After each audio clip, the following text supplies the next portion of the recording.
मेरी आवाज अगर आप तक पहुंच गई हो तो आप भी बोलिए उधर से जय श्री राम। जय श्री राम। आवाज जा रही है क्योंकि उधर से आ रही है, निकली जा रही है।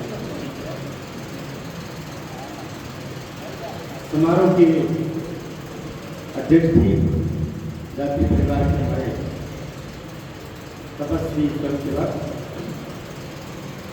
सामने बैठे हुए स्वयंसेवक बंधुओं, सनातनी बंधुओं, राष्ट्रभक्त बंधुओं, शिवाजी महाराज के लक्ष्यों को पूरा करने वाले बंधुओं, मैं सर्वप्रथम हिंदवी स्वराज स्थापना दिवस के 350वें वर्ष की समाप्ति की बेला पर इस राष्ट्र को वंदन करता हूँ, शिवाजी महाराज को वंदन करता हूँ और आपकी शक्ति को वंदन करता हूँ। बंधुओं, आज से कोई लगभग 400 वर्ष पहले एक ऐसा सूर्य उदय हुआ, एक ऐसा लालित्यमान सितारा निकला जिसने कहीं थक चुके, विवश हो गए, पराधीनता स्वीकार चुके से, जिसका हिंदी का शब्द कहते हैं चुप जाना, ऐसे राजाओं के मध्य राजा न होकर के भी जिसने राजत्व को जीता, ऐसे शेर का नाम, ऐसे राजा का नाम, ऐसे महाराजा का नाम, ऐसे छत्रपति महाराजा का नाम है वीर शिवाजी महाराज। आप उसके लिए जितना जयकारा अभी करें, 2 बार 3 बार हम जयकारा करेंगे। शिवाजी महाराज की जय, शिवाजी महाराज की जय, शिवाजी महाराज की जय। जितने हाथ नहीं उठे और हाथ भारत माता की सेवा के लिए दोनों चाहिए, माँ ने दोनों हाथ हमको दिए हैं, दोनों हाथ ऊपर के पहले जयकारा करेंगे, उसके बाद में हम आगे अपने शब्द अभ्यर्थना का काम आगे करेंगे। शिवाजी महाराज की जय, शिवाजी महाराज की जय, भारत माता की जय, भारत माता की जय, भारत माता की जय, जय श्री राम, जय श्री राम। आज ये गर्व का दिन है, शौर्य का दिन है, स्मरण का दिन है। ये हमारे संघ के प्रकट उज्जैन में जब उसका शुभारंभ हुआ था, उस समय पहला आयोजन हुआ था और मुझे बहुत सुखद अनुभूति हो रही है, आनंद की अनुभूति हो रही है कि इसका समापन 22 जून 2024 को 350वें इस शिवाजी महाराज के हिंदवी स्वराज स्थापना दिवस के 350वें दिवस का समापन आज यह राजपुर में हो रहा है। मेरे लिए, जीवन के लिए यह सदैव स्मरणीय रहेगा, क्योंकि 350वां समापन दिवस हम देख रहे हैं। अब 400वां दिवस आएगा 50 साल बाद, 375वां दिवस भी आएगा। हम उन सब के कहीं न कहीं प्रत्यक्षदर्शी बने, गर्व की अनुभूति करें। मैं एक सवाल से अपनी बात की शुरुआत करूं। केवल इतिहास की वीथिका से गुजरना, इतिहास के गलियारों से निकलना, जो कुछ हो गया 300 लगभग युद्धों में दुश्मनों को धूल चटाने वाला, संसार का सबसे बड़ा मां का आज्ञाकारी पुत्र, संसार का अद्वितीय पिता की आज्ञा को मानने वाला, संसार का सबसे बड़ा, पिता ने किसी और सुल्तान को वचन दे दिया उसका भी पालन करने वाला, अपनी देह यष्टि में दुगना तिगुना चौगुना होने के बावजूद बलिष्ठ काय अफजल को अपनी बाहों में भर करके और नाखूनों से चीर देने वाला ऐसा शेर पूरे संसार में जिसको पढ़ाया जाता है। विदेशों के कई सारे वहां के राजदूत आते हैं, वहां के शासनाध्यक्ष आते हैं और कई आकर के और उस भूमि को प्रणाम करने जाते हैं जिसका अध्ययन, जिसकी वीरता का अध्ययन, जिसकी कहानियों का अध्ययन, जिसके शौर्य का वर्णन उनके देशों की पुस्तकों में करवाया जाता है। आखिर क्या कारण रहा होगा कि केवल 6 वर्ष हिंदवी स्वराज स्थापना दिवस के बाद 6 वर्ष उन्होंने इस राष्ट्र में वो करके दिखाया, इसको दुनिया में पढ़ा जा रहा है। ये बात अलग है कि हमारे यहाँ पर उनको बिसराने का, भुलाने का निरंतर प्रयास हुआ होगा, लेकिन कहीं आप हम जैसे स्वयंसेवक राष्ट्र की नसों को बार बार टटोलने वाले, इस देश की भूमि में जहां जहां हमारे वीरों के खून गिरे हैं, खून की बूंदें गिरी हैं, जहां कहीं न कहीं उनके सपने ध्वस्त हुए हैं, लेकिन अधूरे सपने लेकर जो महाप्रयाण कर रहे, उन योद्धाओं को याद करने के लिए आप हम इकट्ठा हुआ करते हैं। हम लोग मनोरंजन के लिए इकट्ठे नहीं होते, हम लोग उन वीरों का स्मरण करने के लिए इकट्ठे होते हैं। क्या स्मरण मात्र उद्देश्य है? शायद स्मरण मात्र उद्देश्य होता तो किताबों में पढ़ के बात खत्म हो जाती ना। ये जो पीढ़ी नहीं बैठी हुई है, ये जो जीजाबाइयां 3 बैठी हुई है, पुनः वह संस्कार रोपित करना कि शिवाजी महाराज निरंतर आते रहे, निरंतर न जाने कितने अफजल मुंह भाई यहाँ वहां खड़े हैं, उनको अपने पाक नाखूनों से चीर देने के लिए पुनः पुनः स्मरण कराना। इतिहास का स्मरण भविष्य के आने वाले खतरों को ढांपने और उनसे निपटने की तैयारी के लिए हो। सब काम हो रहा है। मैं कभी कई देशों में गया, या वहां लाल किले, संसद भवन, सब जगह होता रहा, लेकिन जब यहाँ बोल रहा हूं तो मेरे भीतर बहुत सारे चित्र यहाँ वहां घूम रहे हैं। देश भर में घूमो, कई स्थान ऐसे हैं बंधुओं जहां आज भी आप राष्ट्रवादी कविताएं पढ़ोगे तो बीच काव्य पाठ में आपको रोक दिया जाएगा, रोक दिया जाएगा। आज भी है, अभी है। मोदी जी का 10 वर्ष का शासनकाल उन लोगों के लिए घायल सड़कों के समान है, लेकिन अभी भी वे अपने कार्यों में लिप्त है। इसलिए ये केवल इतिहास का पुनरावलोकन नहीं, केवल हम इतिहास को इधर से उधर पढ़ने पलटने के लिए नहीं। कि शिवाजी महाराज का जन्म शिवनेरी दुर्ग में हुआ 1627, 1630 अभी विद्वान से लेकर के 1680 के मध्य जब उनका महाप्रयाण होता है। एक विराट व्यक्तित्व जो केवल 53 वर्ष के संसार में रहा, केवल 53 वर्ष की संसार में भूमि पर, इस भरत भूमि पर रहा। ये भरत भूमि कहना चाहता है। और वो क्या क्या कर गया?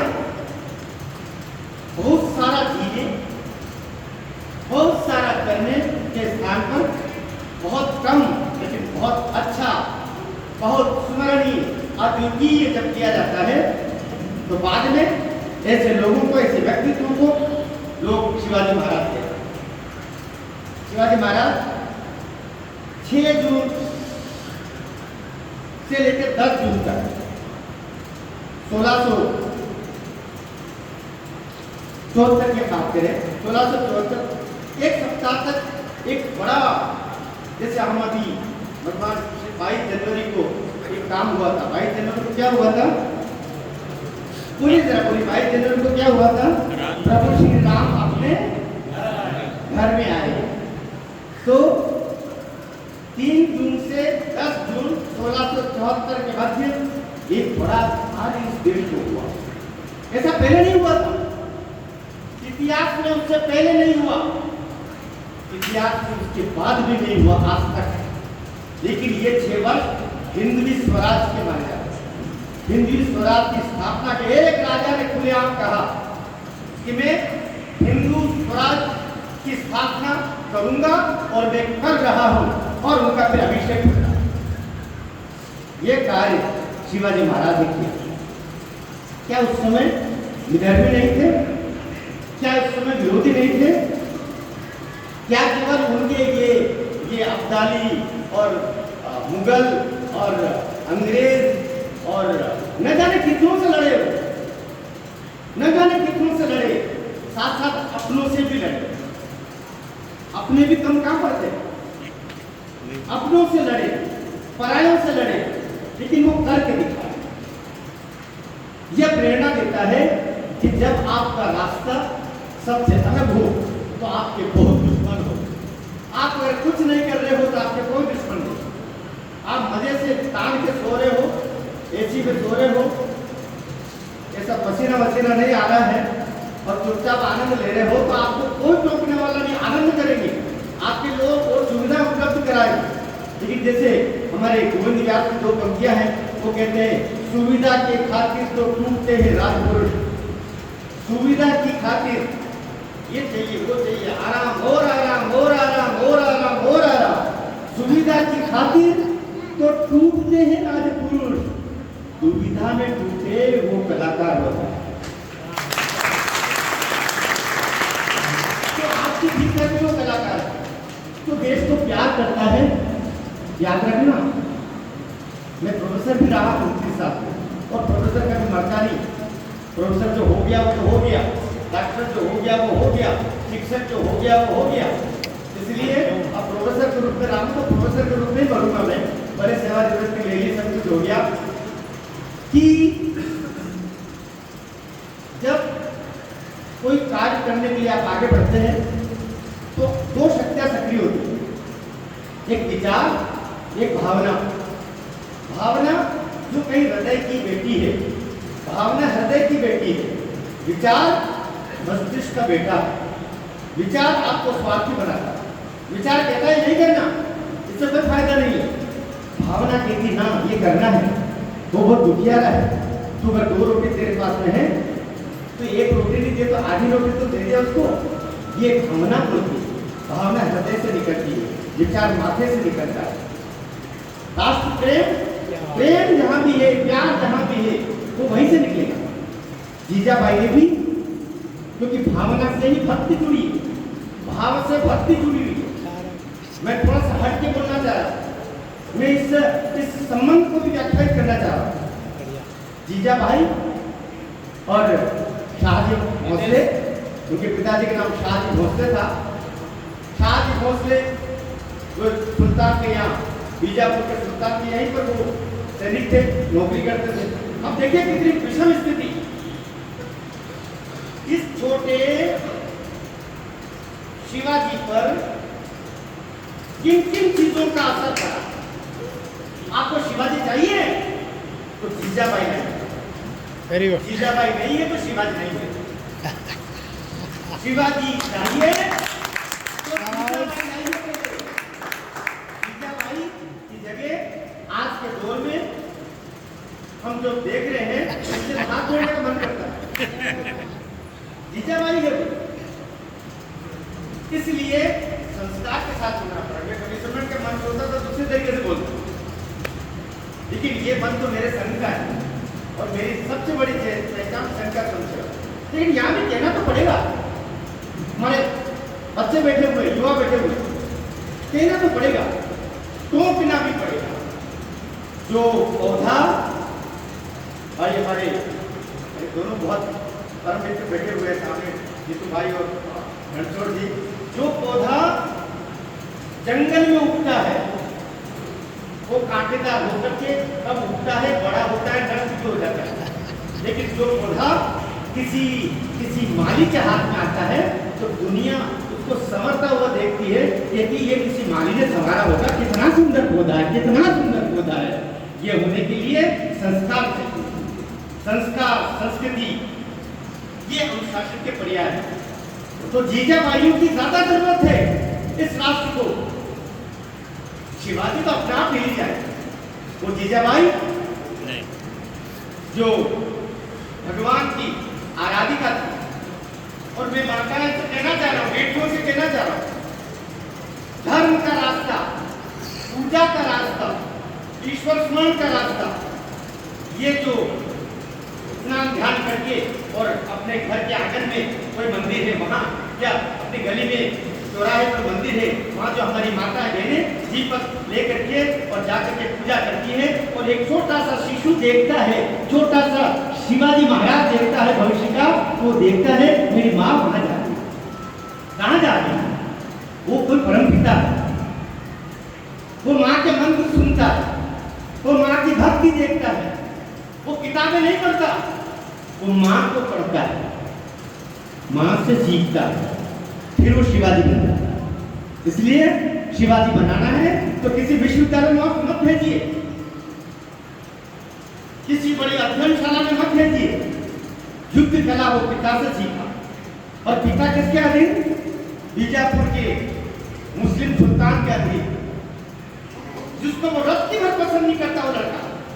उस सुल्तान को बचपन से उसके मन में एक ही है कि मेरे पिता विवश है, वो तो नौकरी कर रहे हैं, वेतन उनसे प्राप्त हो रहा है, लेकिन मैं एक न दिन ऐसा होगा कि मैं स्वयं बड़ा होकर के अपनी माँ को कहीं न कहीं इशारों में बोलता है, और एक दिन माँ को वचन देने के लिए बोल देता है, एक दिन में हिंदवी स्वराज की स्थापना करूँ।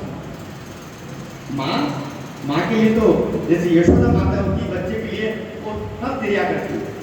10-12 साल के बच्चे क्या होता है, लेकिन 11-12 साल की अवस्था में तो वो युद्ध भूमि में पहुंच गया, युद्ध भूमि में, और उसका नेतृत्व किया युद्ध का।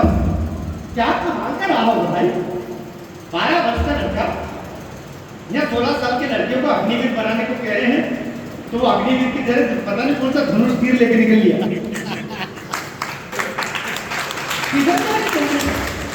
आपके लिए मेरा एक कवि मित्र है गुरु सक्सेना, वो बोला करते हैं, उनके हाथ में की कविता है, तो क्योंकि हंसी मजाक में बोलते हैं, तो उनके पत्नी से बहुत नाराज होकर एक दिन कहते हैं कि मैं आत्महत्या करूंगा। 29 तारीख को बोलते हैं, तो उनकी पत्नी कहती है कि एक दिन और रुक जाओ, पूरे महीने की तनख्वाह आएगी फिर मर। तो अजीब स्थिति है, एक देश का सेवक अपने प्राण लगा रहा है, अपना सब कुछ त्याग दिया, सब कुछ बलिदान कर दिया। 75 वर्ष की अवस्था थी, लोग बाग बिस्तरों से नहीं उठते, न जाने क्या क्या चाहिए उनको, और कई सारे जेल से निकल करके भी वापस आ गए और फिर से घूमना शुरू कर दिए। वहां पर हमसे चूक हो रही, ये शिवाजी महाराज के साथ नहीं। मैं तुलना भी करना चाह रहा हूं इतिहास का अध्ययन, वर्तमान को जानने, भविष्य के लिए सावधान होने के लिए, दोनों के लिए ये जो कार्य उस समय हुआ, क्या है हिंदी स्वराज की स्थापना? हिंदुओं का राज हो, हिंदुओं की परंपरा अनुसार हो, जिसमें उनके मानक स्थापित हो, उस अनुरूप कार्य। क्या होगा उसमें? उसमें होगा स्त्रियों का सम्मान, उसमें होगा बुजुर्गों का सम्मान, उसमें होगा बेटियों की रक्षा, उसमें होगा कोई दुखी न हो। आप हिंदी स्वराज वही राम राज है जो हिंदी स्वराज की परिकल्पना लेकर के, और उन्होंने उसकी स्थापना की थी। लेकिन इतना भर नहीं किया, उन्होंने बाकायदा उसको व्यवस्थित रूप से, उससे पहले कोई काम अचानक नहीं होता। पिताजी जहाँ कार्य करते, बीजापुर से थोड़ी दूरी पर जाकर के रायगढ़ आ गया, रायगढ़ के नजदीक और छोटे छोटे किले आ गए। उन किलों में छत्रपति शिवाजी महाराज, जो हम कह सकते हैं कि अपने तरीके से वे एक नई व्यूह रचना कर रहे थे। महाराणा प्रताप ने जो कार्य किया, हम संघ की शाखा में दो ही नाम तो बहुत ज्यादा मुखर होकर लेते हैं, दो ही नाम लेते हैं, जय शिवाजी जय भवानी। हम महाराणा प्रताप और शिवाजी महाराज, और दोनों क्यों? दोनों ने हिंदू समाज को एकजुट करने के लिए सबसे दूर बैठे हुए, सबसे अलग बैठा हुआ, सबसे विवश बैठा हुआ, सबसे कमजोर, उसको साथ लेकर के, और उन्होंने शक्ति संगठन इकट्ठा किया, संगठन तैयार किया। उन्होंने भीलों को लेकर किया, इन्होंने मांगलों को लेकर किया। मांगलों क्या है? ऐसी जातियां जिनको कोई पूछता नहीं, उन सबको इकट्ठे करके और शिवाजी महाराज ने एक संगठन अपना तैयार किया और उसके माध्यम से एक किला जीता, दूसरा किला जीता और 2 किले जीतने के बाद में देखिए योद्धा केवल दिमाग से काम करेगा तो ठीक नहीं होगा, दिल से भी काम करे, दिमाग से भी काम करे, लेकिन दिल कई चीजें बोलता है, हर बात नहीं मानना चाहिए दिल की, इसलिए भगवान ने दिमाग को ऊपर रखा, दिल को नीचे रखा, कई चीजें। अब यहां पर जब 2 किले जीतने के बाद में शिवाजी महाराज मस्तिष्क बहुत तेज थे और वे निरंतर ये सोचा करते थे कि किस प्रकार से ये बंगला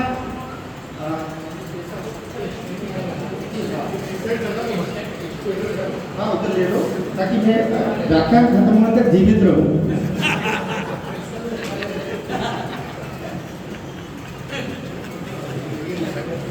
लंबे समय तक जीवित रहोगे, घबराओ मत। तो कुल मिला के मैं आपसे बात कर रहा हूँ, तो हम सरकार से लिए अब मेरे सांस चलने शुरू हुई।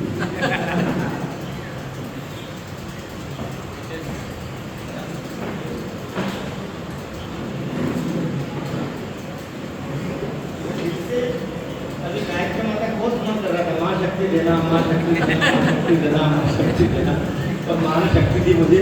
फिर माँ ने अंदर से बोला कि तुम माइक से बोल कि पंखे की कोई व्यवस्था हो सकती है क्या? तो दिल जो कहता है, दिमाग उसके ऊपर रहता है, वो कहलवाता है कि करना क्या है। तो मैं कहना चाह रहा था कि 2 युद्ध उन्होंने छोटे छोटे जीते थे।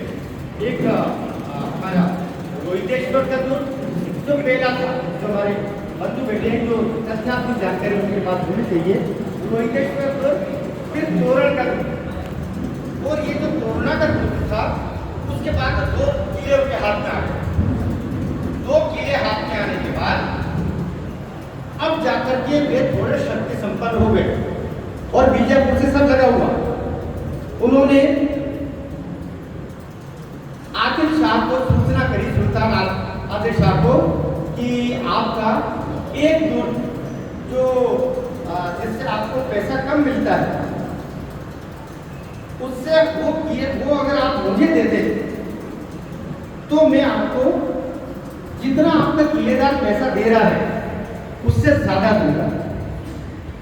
तोरणा ग्रुप ने ये इस तरीके की व्यूवस्था उन्होंने की और आदिल शाह क्योंकि वो इतना निश्चिंत भाव से रहता था कि उसने ये कहा कि पहले मैं चर्चा कर लूं, और शिवाजी महाराज ने पूरी योजना बना करके, और आदिल शाह बीजापुर का सुल्तान था, उसके जितने भी दरबारी थे, प्रमुख दरबारी जो राय दिया करते थे, उनको खरीद लिया, उनके साथ मंत्रणा करके, और उनके साथ जिसको हम आदिल सलीम गए कि सेटिंग कर लिया पूरा।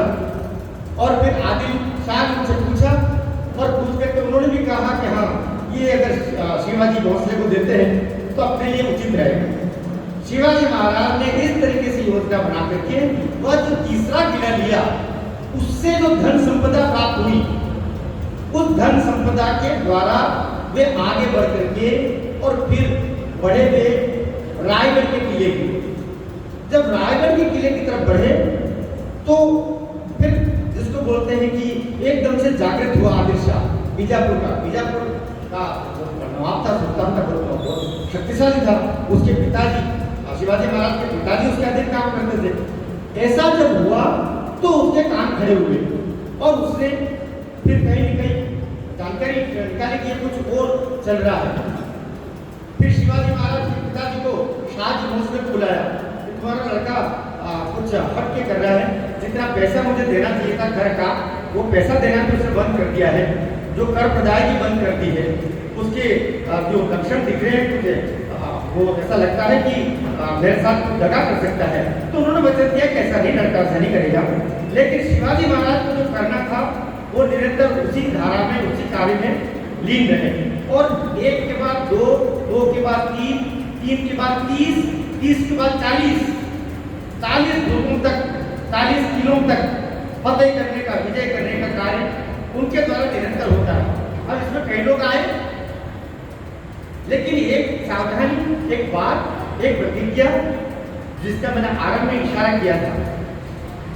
आदिल शाह बीजापुर का सुल्तान जब शिवाजी महाराज के पिताजी को बुला के बोलता है कि तुम्हारा लड़का, उसके लक्षण को ठीक नहीं, हम अपनी शैली में कहें, वो अलग जा रहा है, वो कहीं और इशारों पर काम कर रहा है। तो शाह जी भोसले बोले कि और इशारों में, वो तो सीधा लड़का है और तो आपके सेना में भी शुरू में मैं उसको लेके आया था, लेकिन बात उसका मन नहीं लगा। वो अपने तरीके से कुछ बच्चों के साथ मिलकर कुछ करता रहता, अपना संगठन करता रहता, युद्ध कराएं सीख रहा है, ऐसा कुछ नहीं, लेकिन वो करते रहे। और जब उन्होंने वचन लिया, बोले वचन दो तुम मुझे कि तुम्हारा लड़का बीजापुर के खिलाफ या मेरे विरुद्ध विद्रोह नहीं करेगा। डर गया। जब वो ये डर की बात आई तो शाह जी भोसले ने वचन दे दिया कि नहीं, मेरा लड़का नहीं करेगा। ये बात जब शिवाजी महाराज को पता चली तो ये मैं आज के बच्चों से कहना चाह रहा हूँ, पिताजी का दिया हुआ वचन भी कितना मूल्यवान होता है। जीवन पर्यंत जब तक आदिल शाह जीवित रहा, उसके बच्चे ने राज सत्ता नहीं संभाली, अगली पीढ़ी नहीं आई, उसके जीवित रहते रहते शिवाजी महाराज ने बीजापुर पर सीधा आक्रमण नहीं किया। ये वचनबद्धता हो, ये भी तो सीखना है। इस पूरी कथा से हमें ये भी तो सीखना है कि कौन कैसे थे। हम राम का स्मरण क्यों कर रहे हैं? इसलिए कर रहे हैं, राम जैसा पुत्र नहीं हुआ, राम जैसा पति नहीं हुआ, राम जैसा राजा नहीं हुआ, राम जैसा भाई नहीं हुआ। कहीं न कहीं वो जो गुण होते हैं उनका स्मरण। तो शिवाजी महाराज ने भी, मेरे पिता ने वचन दिया, उनको भाया नहीं होगा, क्योंकि आसपास के बहुत से किले उन्होंने विजय कर दिए। और जो कला, युद्ध कला उनके पास में थी, वो तो दुनिया में फ्रांस में पढ़ाया जा रहा है, ऑस्ट्रेलिया में पढ़ाया जा रहा है। उन शिवाजी महाराज की जो गोरिल्ला युद्ध कला है, वो तो दुनिया के कई विश्वविद्यालयों में पाठ्यक्रम में पढ़ाया जा रहा है।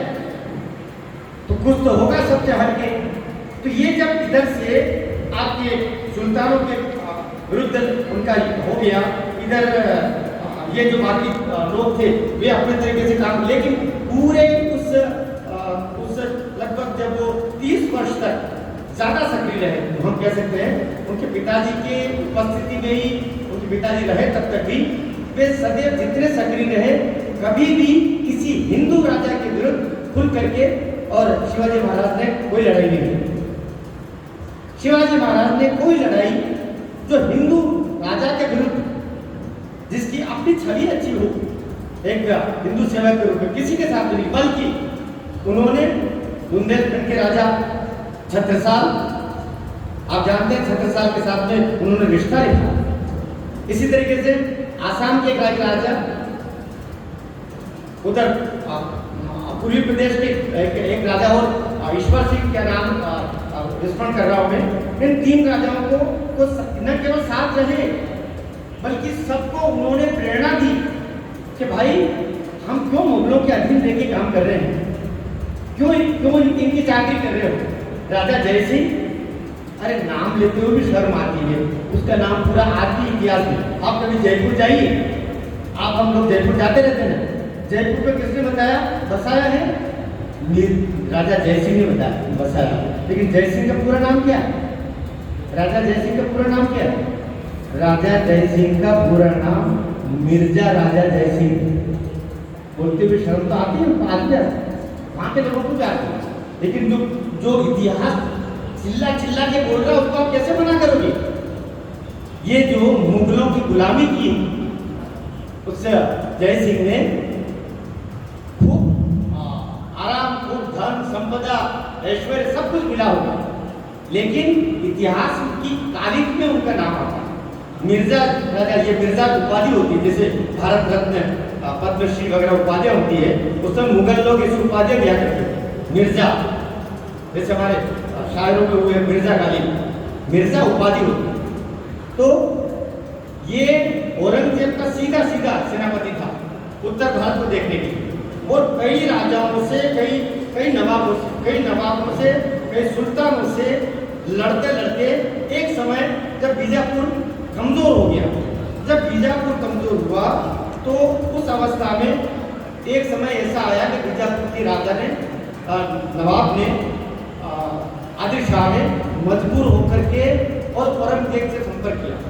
और औरंगजेब से जो संपर्क हुआ, उधर जो शाहजहां था वो बीमार पड़ गया, बाद में उसकी मृत्यु हो जाती है। ये यहाँ से वापस पलट करके दक्षिण भारत से उत्तर की तरफ जाते हैं, क्योंकि ये जो स्थान है इधर का दक्षिण भारत और मध्य प्रदेश और इधर का जो हमारा उत्तर भारत के, इसका कोण बीच में, हम कहने को मध्य प्रदेश है लेकिन मध्य प्रदेश भी उत्तर में ज्यादा है। दक्षिण का ज्यादा हिस्सा हम कह सकते हैं महाराष्ट्र में आता है, जहाँ से कोकण आ जाता है, तुलजापुर आ जाता है। और तुलजापुर की माँ भवानी तो शिवाजी महाराज की आराधिका ही थी। और ये इधर से जो मिर्जा राजा जयसिंह औरंगजेब की सेना को लेके आता है,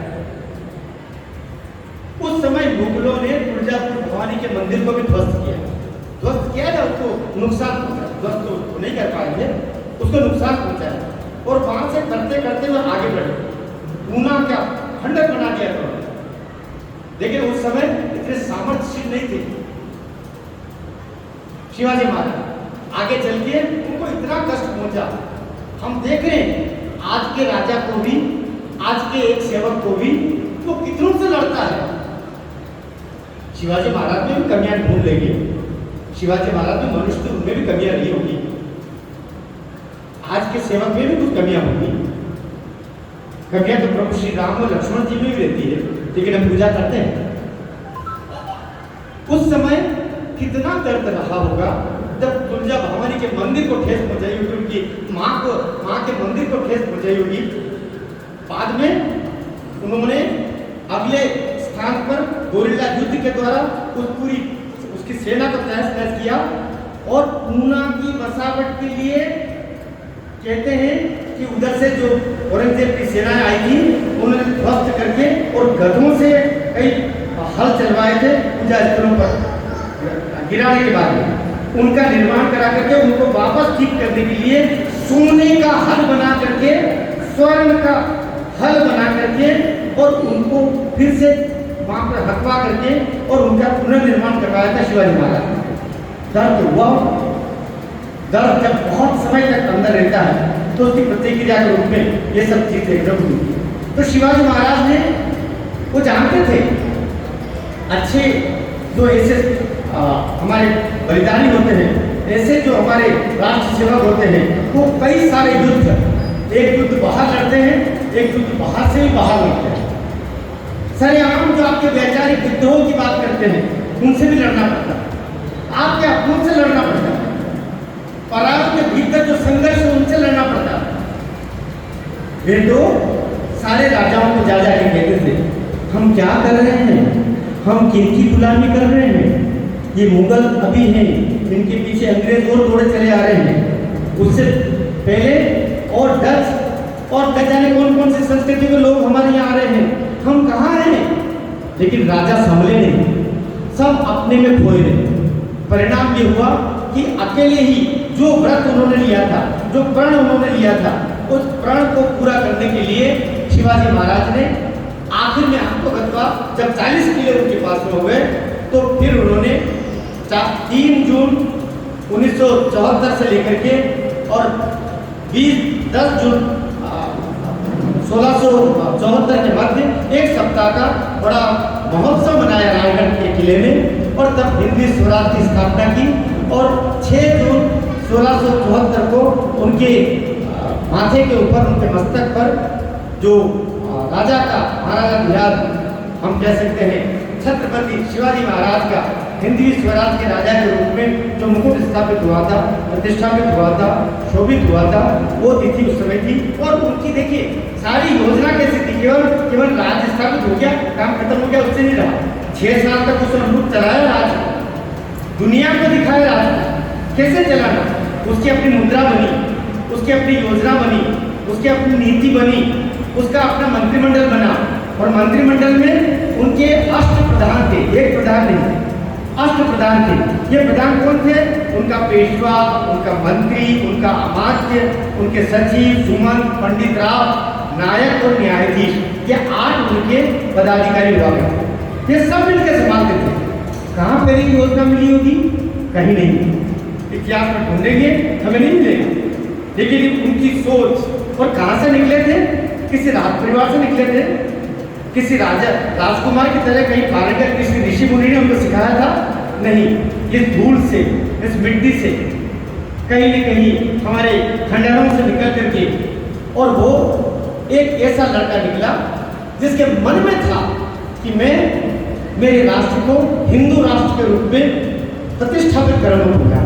और इसके लिए उन्होंने चाहे 6 वर्ष किया, लेकिन 6 वर्ष छोटी अवधि नहीं होती है, ये करके उन्होंने दिखाया। और पेशवा क्या होता है? ये 8 प्रमुख बनाए गए। पेशवा माने प्रधानमंत्री, मंत्री जो राज्य की समस्त सामान्य गतिविधियों पर नजर रखता है, तो उसके बारे में जानकारी देता है। सुमन जो विदेश मंत्री का काम करता है। पंडित राव जो धर्म के कार्य कैसे हमारे राज्य में हो इसको देखता है। नायक जो सेनापति का कार्य प्रमुख रूप से देखता है। और बाद में न्यायाधीश जो सारे विवादों का निपटारा कराते हैं। ये अष्टप्रधान मिलकर के और पूरी राजकार्य की व्यवस्था देखते थे। और उनके राज्य में एक और व्यवस्था थी, जो ज्यादा संपन्न है, ज्यादा खेती वाले हैं, उनसे ज्यादा कर लिया है। जिनके पास अल्प कृषि है, उनसे बहुत कम कर लिया है। हमारी माताओं का, हमारी स्त्रियों का, बच्चों का और अबलों का बहुत ध्यान रखा जाए, बुजुर्गों का बहुत ध्यान रखा जाए। तो जो मूल अवधारणा है, हम कह सकते हैं कि जो राम राज्य की अवधारणा थी, उस अवधारणा पर केंद्रित होकर के और शिवाजी महाराज ने संपूर्ण ये जो रचना की, कहीं न कहीं स्थापित की। उस स्थापना का ध्येय भी यही था कि वापस वे मानवीय मूल्य लाए जाए। देखिए, संसार में 3 धर्म ज्यादा उभर करके आ रहे हैं। हम आज के दौर में आते वक्त धर्म नहीं कह सकते, धर्म तो एक ही, जिसमें सारी दुनिया कहती है धर्म की अधर्म का, प्राणियों में विश्व का। और ये कौन सा धर्म बोलता है? बहुत नाम आपने सुने होंगे धर्मों की लिस्टों में, लेकिन ये कौन सा धर्म है तो ये बोलता कि विश्व का कल्याण हो? वो तो अपने कल्याण का तक नहीं बोलते जी, अपने अपनों को मारने लगते हैं। ऐसे भी आज का धर्म कहला रहे दुनिया में। वहां भाई भाई की गर्दन काट देता, वहां पर बेटा बाप को जेल कारागार में बंद करके और प्यास से छटपटाते हुए रोटी से भूखे मार देता है। शाहजहां का आपने देखा कैसे धर्म है? कौन कहता है इनको धर्म? धर्म कहते हुए हमारी जुबान लड़खड़ाने लगती है। मन कहता है कि इन्हें धर्म कैसे कहते हैं? धर्म तो वो जो प्राणियों में सद्भावना व्यक्त करते हैं। हमारा संघ भी एक काम कर रहा है, वो करता है सामाजिक समरसता। और ये पंच प्राण हमारे चल रहे हैं, सामाजिक समरसता। हमारा संघ बोल रहा है पर्यावरण की रक्षा, हमारा संघ बोल रहा है कुटुंब प्रबोधन। ये जो माए हैं, मैं कहता हूं जीजाबाई के बिना शिवाजी की कल्पना करना ठीक वैसे ही है जैसे कौशल्या के बिना राम की कल्पना करना, जैसे देवकी के बिना कृष्ण की कल्पना करना। तो शिवाजी महाराज चाहिए तो कहीं न कहीं हमको उन माताओं की चिंता करना पड़ेगा, उन जननियों की चिंता करना पड़ेगी, उनके बारे में सोचना पड़ेगा वो किधर जा रहा है। ये जब आज हम बात कर रहे हैं तो क्यों हम लव जिहाद की चिंता नहीं कर रहे हैं? कितने बंधु हैं जो हिंदू समाज की बेटी को इधर उधर घूमते जाते देख करके और टोकते नहीं है। अगर आप नहीं टोकते हो तो ऐसे कार्यक्रमों में आने से कोई मतलब नहीं। अगर आपका मन किसी विधर्मी को गलत कार्य को देख करके और उसको रोकने की हिम्मत आपको नहीं देता है तो ऐसे कार्यक्रम में आने का कोई मतलब नहीं। अगर आपका मन अपने देवालय के सामने से निकल रहे हैं, अपने किसी भी मंदिर के सामने से निकल रहे हैं, किसी भी शहर में निकल रहे हैं, लेकिन मंदिर के सामने निकल रहे हैं, लेकिन आपकी गर्दन नीचे एक हल्का सा झटका नहीं लेती जमीन की तरफ, तो हम इस कार्यक्रम में क्यों आए हैं? हमारा धर्म हमें सबसे जोड़ता है। हमारा धर्म, अरे हम तो तुलसी के वंशज है। मंदिर में खाई वो मस्जिद में सोई। किसी ने तुलसी बाबा से कहा, बोले तुम बहुत राम राम करते हो, वो तुलसी बाबा आप जानते हैं रामचरितमानस कहाँ लिखी? रामचरितमानस तुलसी बाबा ने अयोध्या में रहकर लिखी, अवध में रहकर अयोध्या में रहकर लिखी। तो किसी ने कहा तुम बहुत बाबा बोल देगी, आज तक बहुत कर रहे हो तुम, तो तुम्हारी किताब बहुत चल रही, तुम जो चौपाइयाँ बोल रहे हो तुलसी बाबा वो चल रही, कोई तुमको मार डालेगा। तो तुलसी ने क्या बोला? तुलसी बोलता कि मांग कर खाई वो, मैं तो मांग के खाता हूँ और मस्जिद में सोई वो, मस्जिद में सोता हूँ और सब कुछ मस्जिद के आगे जाके सो जाता है। कितना बेखौफ रहा होगा ऐसा स्वयंसेवक, ऐसा बंधु, ऐसा सनातनी, ऐसा हिंदू, ऐसा निडर भक्त कि उसके मन में कोई चिंता नहीं। अगर मैं जी रहा हूँ तो किसके लिए जी रहा हूँ? मैं जिसके लिए जी रहा हूँ वो मुझे नहीं बचाए तो मुझे फिर जीना भी नहीं, मुझे फिर ऐसा नहीं। ये भाव उनमें ईश्वर के प्रति, अपने आराध्य के प्रति यदि इतना भाव है कि बचाना होगा तो वो बचाएगा और मुझे स्मरण कराना होगा तो वो बचाएगा, मुझे क्या पड़ी है जीने की, तब वो जिलाता है, तब वो आपकी रक्षा करता है। तब आपको कोई तलवार मारता है तो वो अपने हथेलियां खड़ी कर देता है ऊपर, पहले इन हथेलियों पर मेरी तलवार आने दे, फिर मेरी भक्त की गर्दन तक जाने देना। इतना विश्वास होना चाहिए, इतना विश्वास होना चाहिए देवता के प्रति। ये राजा जयसिंह राजा जयसिंह जिसको कहते हैं, इसके पूर्ववर्ती एक राजा हुए हैं जो बड़े कविता प्रेमी थे। मुझे संस्मरण आपको बताना चाह रहा हूँ, विश्वास की बात बताना चाह रहा हूँ, सच्चा संस्मरण बताना चाहता हूँ। हमारे एक कवि हुए हैं 13वीं शताब्दी में कहते हैं, तो एक जयपुर का राजा नदी के किनारे निकल रहा। आप जानते हैं राजस्थान में पानी बहुत कम होता है, नदी के किनारे निकल रहा। एक कवि, मेरे जैसा कवि, पानी में, नदी के पानी में डोर डाल करके, रस्सी डाल करके और किनारे पर सुबह सुबह बैठा हुआ, डोर डाल करके पानी में किनारे पर बैठा हुआ। राजा साहब, जयपुर के राजा साहब उधर से निकल रहे पालकी में। अचानक कवियों को सब जानते ही, जैसे मैं यहाँ कभी आया कवि सम्मेलन में एक दो बार, तुम्हारे बहुत सारे बंधु कवि के रूप में, कवि ग्रुप में जानते हैं, शंभू सिंह मनहर, शंभू सिंह मनहर, शंभू सिंह मनहर, वही वहाँ के हमारे जगदेव जी कवि हुए हैं, तो बैठे हुए और मछली पकड़ने के लिए डोर डाल रही पानी में, जब कोई न कोई मछली फंसे, डोर हिलेगी तो खींचूंगा। वो अपनी मस्ती में, कभी किसी की परवाह नहीं करता, किसी की परवाह नहीं करता, क्योंकि वो अपने दुनिया में रहता।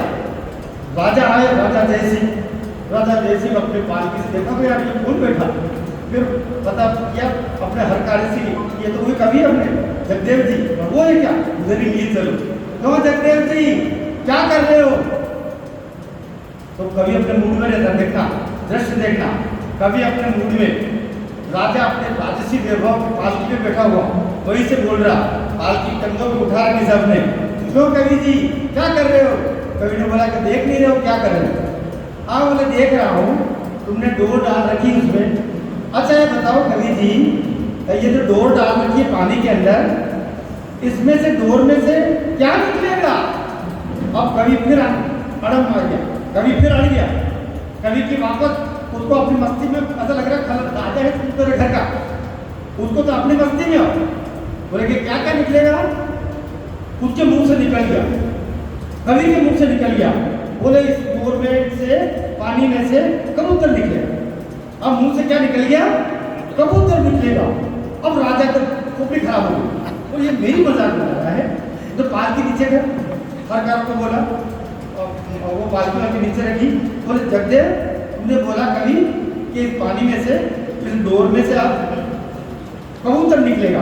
बोले हाँ कबूतर निकलेगा राजा, लेकिन मेरी एक शर्त है। बोले क्या शर्त है? बोले कबूतर तो निकलेगा राजा, लेकिन उस कबूतर को मैं मारने नहीं दूंगा, आसमान में उड़ा दूंगा। राजा को लगा काहे का कबूतर निकलेगा पानी में से, मछली निकलेगी जरा से जरा, कबूतर कहाँ से निकलेगा नदी के पानी में से? बोले निकालो। बोले अगर देख कबूतर नहीं निकला कभी तो तेरे को प्राण दंड दूंगा, तेरे को मृत्यु दंड दूंगा। मंजूर बोले मंजूर।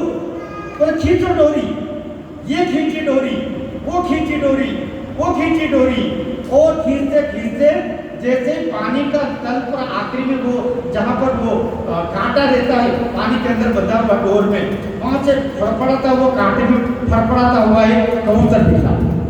कबूतर बाहर आया, कवि ने हाथ में लिया, माथे पर कबूतर को लगाया और उड़ा दिया।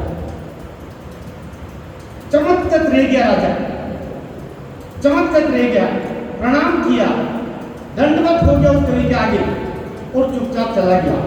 रात को, उसी रात को जगदेव कवि को सपना आया और सपने में मां सरस्वती आई और मां सरस्वती ने कहा, कवि तेरे कारण मुझे कबूतर बनना पड़ा, ऐसे वचन मत दिया कर।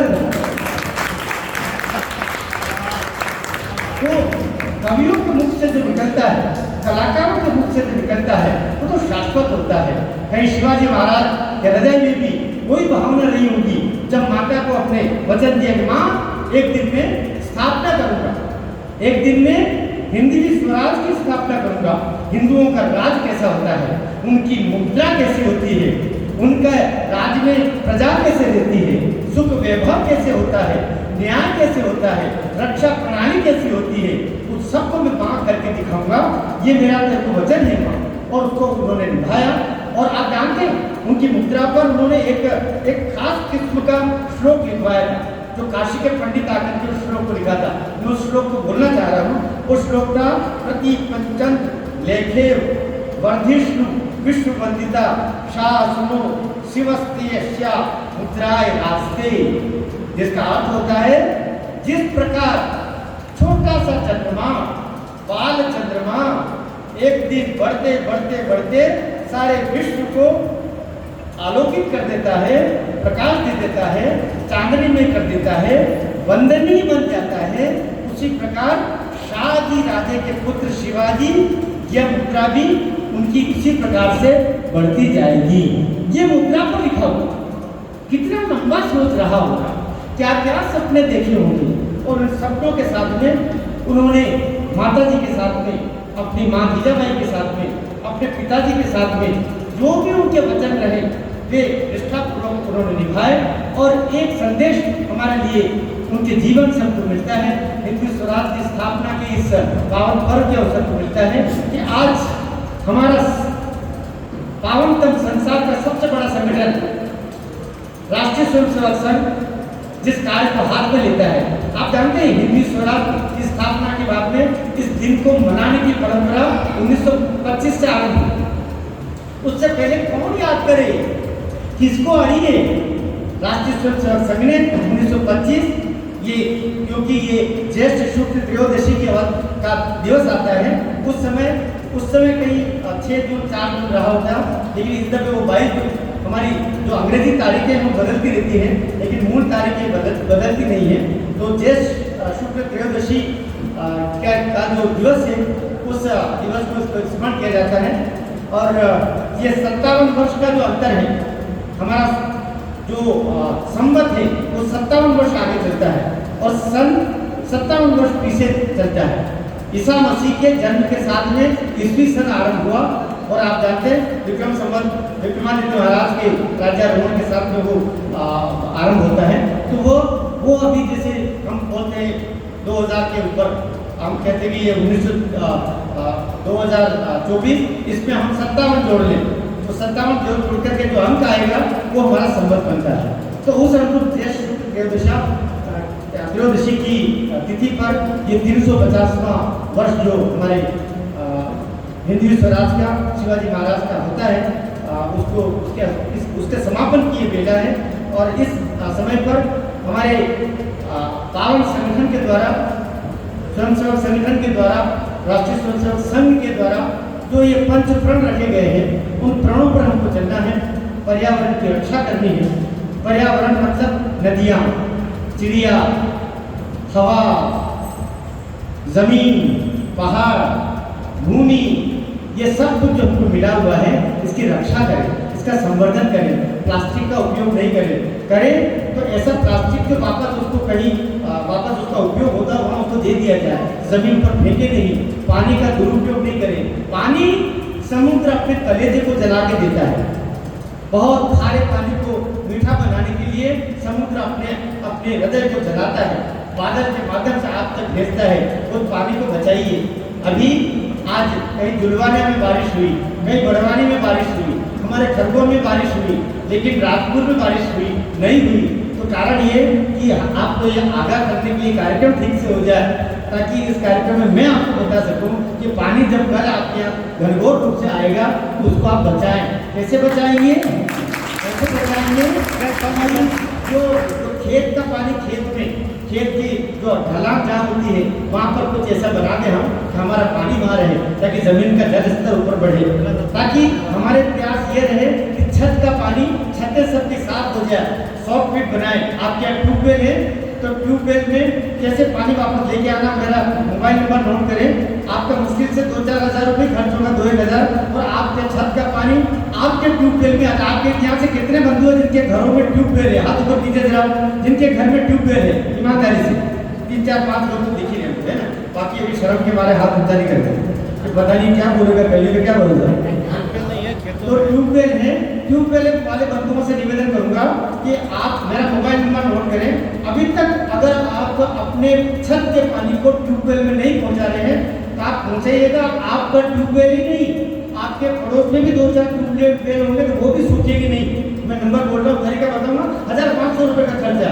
हमारे खरगोन में मेरा स्कूल है, हमारे सत्य भाई साहब बैठे हुए हैं, बाबू जी भाई साहब, उनको पता है, आए हुए भी। हमारे करीब 1000 बच्चे हैं, 30 साल पुराना विद्यालय है भाई साहब, लेकिन हमारे यहाँ एक भी नाली नहीं। लोग कहते नाली कहाँ है, नाली की, जबकि 1000 बच्चों में कितना पानी खर्च होता होगा। वो सारा पानी 100 फीट के माध्यम से अलग अलग ग्राउंड में हमने फैला दिया। तो हमारा जो ट्यूबवेल है वो उससे करीब 100 फीट की दूरी पर है, लेकिन उस ग्राउंड भर का पानी वापस जो जाता है। इसके अलावा 10,000 स्क्वायर फीट की जो स्कूल की छत है, वो सारे छत का पानी हम ट्यूबवेल में पहुंचाते हैं। परिणाम ये है कि 250 फीट है भाई साहब, 250 फीट की यहाँ गहराई है, उसके बावजूद पूरे वर्ष 1000 बच्चों को पूरा पानी हमारा ट्यूबवेल को पहुंचा देता है इस रेन वाटर हार्वेस्टिंग सिस्टम से, और वो 100 फीट के माध्यम से। आप में से जो बंदे उसको करवाना चाहें, और मेरी तो उम्र ऐसी है नहीं कि खुद आके कर पाऊँ, लेकिन मेरा बस चलते मैं जो भी कर दूँ, मैं मजदूर आदमी हूँ, लेकिन मेरा नंबर है, मैं आपको राय भी दूंगा, और हो सके तो एक राउंड भी मार दूँगा राजपुर में, है ना। हमारे जीतू भाई बैठे हैं, रणछोड़ जी बैठे हैं, भाई साहब कहीं से, तो मुझे आदेश देना, मैं कोई गाड़ी का डीजल का खर्च भी नहीं लूँगा, और दिन भर यहाँ रह करके मैं चाहूँगा कि सर 10-20 आपके जो सूखे हुए ट्यूबवेल है उनको रिचार्ज कर दे। मेरा नंबर है 93-402, आप सच बोल आज पूछिए, व्याख्यान की बात एक तरफ हो गई, 93-402-43391, ये मेरा खुद का नंबर है। मेरा संसार में आज तक कोई बीए नहीं है, मैं बीए हुए आदमी को रखता भी नहीं हूँ तो मैं बहुत सादा आदमी हूँ, तो इसलिए आप कभी भी मैंने आपको कभी आ ही जाता, लाख कोशिश करूँ मैं, कभी आ ही जाता। तो ये आप संपर्क करें कभी भी, रात्रि 10 बजे से सुबह 4 बजे के अलावा आप कभी भी मुझे लगा सकते हैं, फोन नहीं उठाऊंगा, आपको बात भी करेंगे हम, ताकि बड़ा काम करेंगे, हमारा संघ वो काम कर रहा है। इस तरह कुटुंब प्रबोधन, हमारी यहाँ मैं तो चाहता हूँ बेटियाँ होती, बहुएँ होती, हमारी सभी मातृशक्ति यहाँ पर होती। कुटुंब को बचाना इस समय राष्ट्र को बचाने से ज़्यादा कठिन हो गया। मैं खरी और सच्ची बात बोल रहा हूँ, इस समय भारतवर्ष में दुनिया की शक्तियाँ लगी हुई है देश के कुटुंब को तोड़ने के लिए, क्योंकि कुटुंब तोड़ देंगे तो राष्ट्र तो अपने आप ही टूट जाएगा। राष्ट्र की धारा क्या है? आपके भीतर को पहले खोखला करना है, आपकी लड़कियों को रास्ता दूसरा बताना है, आपको लड़कों को यहाँ करके बाल कटवाना है ना। पिताजी चले जाके कटिंग नहीं करवाएगा, लेकिन वो उस नाई के कहने पर कर जाएगा, क्योंकि नाई की जमात भी उन्हीं की हो गई ज़्यादा। हम अपने पैतृक धंधे छोड़ दिए, हमारे पैतृक धंधे कहाँ गए? मोची कोई और हो गए, कुमार कोई और हो गए, धोबी कोई और हो गए, नाई कोई और हो गए, हम रहे कहाँ? हम तो ग्राम सेवक बनने और शिक्षक 2, 3, 4 ये बनने, उसके लिए वो अपने जाति प्रमाण पत्र ले लेके हमको पागल कर दिया, और वो लाखों करोड़ों में खेल रहे हैं। एक कटिंग कराने जाते हैं तो 1000 रुपये लेते हैं महानगरों में, और कौन है वहाँ पर? चाचा भाई है, जो हमारी औरतों से पहले ब्यूटी पार्लर के नाम पर मंगलसूत्र बाहर उतरवा लेते थे। हम हैं किस दुनिया में? अपने मूल पेशे की तरफ लौटना होगा, अपने कुटुंब को बचाना होगा। माँ से रात्रि को सोने से पहले, अगर आपके पास मोबाइल है तो इस बात को अपने घर जाकर सुनाना, रिकॉर्ड करके ले जाइए, अपनी बेटियों को सुनाइए इस बात को। रात्रि को निद्रा हेतु जाने से पहले हर बेटी अपना मोबाइल अनलॉक करके अपनी माँ को दे दे, अपनी माँ को दे दे अनलॉक करके। और हर बेटा अपना मोबाइल अनलॉक करके सोने से पहले अपने पिता को दे। अगर आप कुटुंब बचाना चाहते हैं तो मोबाइल से परिवार को बचाइए। लफ्ज जिहाद से बेटियों को बचाना है, मोबाइल दूर करवा दीजिए। मोबाइल दूर करेंगे हमारी पूरी बात शक्ति बच जाएगी। हम बहुत गहरे संकट में चल रहे हैं और अभी AI का जमाना आ रहा है। अभी तो केवल किसी के शरीर और किसी का मुंह दिखा करके चल रहा था, अब तो सरेआम बोलते हुए दिखाएंगे, मेरी आवाज की नकल कर लेंगे, आपकी आवाज की नकल कर लेंगे, आपका चेहरा बना देंगे, आपका शरीर बना देंगे, ऐसा लगेगा आप ही ये कर रहे हैं। हम हैं किस दुनिया में? श्रद्धेय मोदी जी ने अभी जब वो वहां गए थे अमेरिका 2 साल पहले, जब वहां के पार्लियामेंट में उनका भाषण था तो उन्होंने उस समय कहा था अमेरिका के पार्लियामेंट में, दुनिया के सामने आज सबसे बड़ा संकट कोई आने वाला है तो AI है, आर्टिफिशियल इंटेलिजेंसी है। आर्टिफिशियल इंटेलिजेंसी पूरी दुनिया को तबाह करके रखे। आपको पता है अभी ब्रिटेन में चुनाव होने वाले हैं और ब्रिटेन के चुनाव में एक AI कैंडिडेट भी खड़ा हो गया, आर्टिफिशियल इंटेलिजेंसी वाला। उसकी पूरी पर्सनैलिटी बन गई, वो चुनाव प्रचार कर रहा, सब कुछ कर रहा, उसके पीछे एक आदमी खर्च कर रहा और कह रहा है कि उसको डिस्क्वालीफाई करवाओ, फिर मैं तुमको संसद में कानून के द्वारा इसका जवाब देता हूँ। दुनिया कहाँ जा रही है? हम अंततोगत्वा विज्ञान के हाथों मारे जाएंगे। बचाएगा कौन? हमारा कुटुंब बचाएगा। बचाएगा कौन? हमारा पर्यावरण बचाएगा। बचाएगा कौन? हमारे ऋषि मुनि बचाएंगे। बचाएगा कौन? ये हमारी जीजा बालियाँ बचाएंगी। इसलिए जीजा बालियों को बचा लें, हमारे कुटुंब को बचा लें, हमारे ऋषियों को बचा लें, हमारी पुस्तकों को बचा लें। मैं 2 पंक्तियां आखिर में कहते हुए विराम देता हूँ जब ऋषियों की बात कर रहा हूँ। अभी एक काम हुआ, पाटलिपुत्र से 70 किलोमीटर दूर एक संसार का सबसे बड़ा ज्ञान का संस्थान, विश्वविद्यालय, पीठिका, आश्रम, जिसका नाम क्या था? नालंदा। नालंदा की पुनर्स्थापना हुई। 3 लाख से ज्यादा किताबें। और आप जानते हैं मैं प्रोफेसर रहा हूं इसलिए कह रहा हूं, हमारे वाचिक परंपरा में ऋषि मुनि अपने शिष्यों को जानते थे, हमारे ऋषि मुनि जानते थे, हमारे देवता तक जानते थे कि एक दिन ऐसा संकट आएगा कि हमारा ज्ञान की ये स्रोत जला दिए जाए, नष्ट कर दिए जाए। इसलिए उन्होंने क्या किया? ऐसे शिष्य तैयार किए कि सारे के सारे ग्रंथ कंठस्थ उनके पास। हमारे तो 3 लाख पुस्तकें जला दी गई। जिसने जलाई? बख्तियार ने, बख्तियार खान। आप जानते हो इसका संस्मरण आपको जानना चाहिए। ये जो भाईजान हम बोलते हैं ना, वो जान लेने में कैसे तुलते हैं, इसको समझ लीजिए। हुआ ये था कि बख्तियार खान बीमार रहने लगा। जब बीमार रहने लगा तो बहुत बीमार की अवस्था में ऐसा लगा कि अब वो जा रहे। सब तो विदेशी आक्रांता थे, यहाँ के तो थे नहीं, अफगान से आए थे। जब बहुत अवस्था खराब होने लगी तो किसी ने कहा कि अरे बादशाह तुमने बहुत विकास कराया, लेकिन एक और मौका दे। वो वहां पर नालंदा में एक कहीं से हमें एक और लेके, नाम का शब्द नहीं पता, एक और हम एक आचार्य को लाते हैं, उससे इलाज करवाऊंगा। कौन? मैं किसी काफिर से इलाज नहीं करूंगा। नहीं, आपको लाने तो दो, लाने तो दो। और फिर एक आचार्य को लेके गए। आचार्य को बिस्तर पर अर्ध मृत अवस्था में पड़ा हुआ बख्तियार खान, और वो कहते मुझे इसकी कोई दवाई मिलेगी, मैं अल्लाह के पास चला जाना पसंद करूंगा, मर जाना पसंद करूंगा, काफिर के हाथ की दी हुई दवाई नहीं लूंगा, काफिर के हाथ की दी हुई दवाई नहीं लूंगा, काफिर के हाथ की दी हुई दवाई नहीं लूंगा।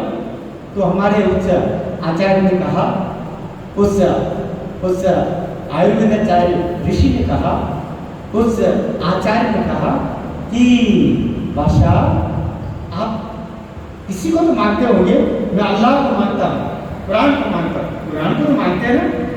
आप जिस कुरान को पढ़ते हो मुझे थोड़ी देर स्पर्श करने को दे सकते हैं? बड़े नाराज होगा, दे दो। वो आप इसका अध्ययन करते हैं? कोई हाथ नहीं करता।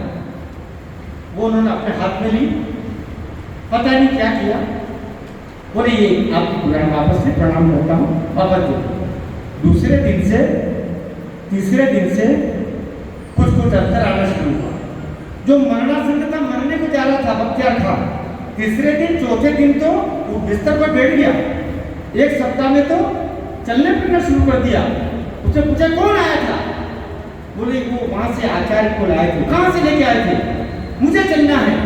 आप जानते हैं वो वहां गया और जाकर के जब पूरे नालंदा विश्वविद्यालय में अंदर सब साधुओं को पता चला, 2700 आचार्य वहां आया करते थे, 10,000 विद्यार्थी दुनिया भर के एक साथ सनातन धर्म को, बौद्ध पंथ को पढ़ा करते थे, ज्ञान के शब्द को जाना करते थे, विश्व की तमाम ज्ञान से अवगत होते थे। बहुत सारे आचार्य आ गए, बहुत सारे बच्चे सामने आ गए अपने अपने भगवा वस्त्र धारण करके। उनको लगा कि वो अपना कृतज्ञता व्यक्त करने के लिए आया है, ये बादशाह धन्यवाद देने आया है हमारे आचार्य को, हम उनका अभिनंदन करें। आकांत ने क्या किया? जैसे ही वो बख्तियार खान नालंदा के परिसर में आगे जाके दरवाजे पर उतरा, जो थाली लेकर के, दीपक लेकर के जो छोटे छोटे बटुक आए थे, उनकी गर्दन उतार दी, उनको मार डाला। उसके बाद में जितने भी जो भी हाहाकार मच गया, भगदड़ मच गई, कितने सैकड़ों की संख्या में वहां पर हमारे जितने आचार्य थे उनको मारा गया। उनके जी कई रास्तों से भागे वहां से। और फिर उसने जो 3 लाख पुस्तकें जिस नालंदा विश्वविद्यालय के पुस्तकालय में थी, 10 मंजिला पुस्तकालय था, क्या टेक्नोलॉजी रही होगी, उसमें आग लगाई। कहते 6 माह तक वो पुस्तकें धूप धूप करके जलती। क्यों जलाया? हमें तुम्हारा ज्ञान नहीं चाहिए, तुम्हारे पास में ऐसा ज्ञान, क्योंकि वो पुस्तक थी, कुरान के पन्नों के ऊपर हमारे उस आयुर्वेद आचार्य ने दवाई लगा दी थी। तो वो ऐसे ही करता था और वापस अपने जुबान पर लेकर के पन्ने पर रखता था। ये लेता था जुबान से कुरान के पत्तों वापस अपने जुबान से पढ़ता रहता था, वापस वो पन्ने पर हाथ लगाता था। इनडायरेक्ट वे में अप्रत्यक्षता उसका भला किया। परिणाम क्या मिला? परिणाम ये मिला। इसलिए ये संकेत है। मैं 2 पंक्तियां अपने बोल करके और आज के इस अपनी बात को भी विराम देता हूँ कि ये नालंदा, पहली बार बोल रहा हूँ, हमारे कोई कवि बंधु यहाँ पे बैठा है। शुक्ला किधर बैठे हो तुम? इधर बैठो, आगे आओ। अब तुम्हारे काम का विषय बताता हूँ। बहुत अच्छे कवि हैं और मेरे छोटे भाई हैं। आप ताली बजाइए, मुझे ताली बजाइए। ये नालंदा, केवल 2 पंक्तियां सुनाता हूँ, ये पूरा इतिहास का अवलोकन इन 2 पंक्तियों में हो जाएगा। नई कविता है, नई कविता में केवल 2 पंक्ति। ये नालंदा, ये नालंदा, ये निर्माणी हाथों द्वारा, ये निर्माणी हाथों द्वारा, ध्वंसी हाथों से बड़ा हुआ। ये नालंदा, ये नालंदा, ये निर्माणी हाथों से, ध्वंसी हाथों से बड़ा हुआ। ये नालंदा, ये नालंदा, ये बख्तियार के सीने पर फिर से देखो है खड़ा हुआ। ये नालंदा, ये नालंदा, ये नालंदा, ये निर्माणी हाथों द्वारा, ध्वंसी हाथों से बड़ा हुआ। ये नालंदा, ये नालंदा। पुनः पुनः हम जयकारा करके और भारत माता की वंदना करते हैं, माँ के चरणों में शीश नवाते हैं। हमारे जन्म में, इस जीवन में, इस देह के द्वारा जितना कार्य माँ की सेवा में हो सके हम आप सब करें। एक बार ऊपर हाथ करके बोले भारत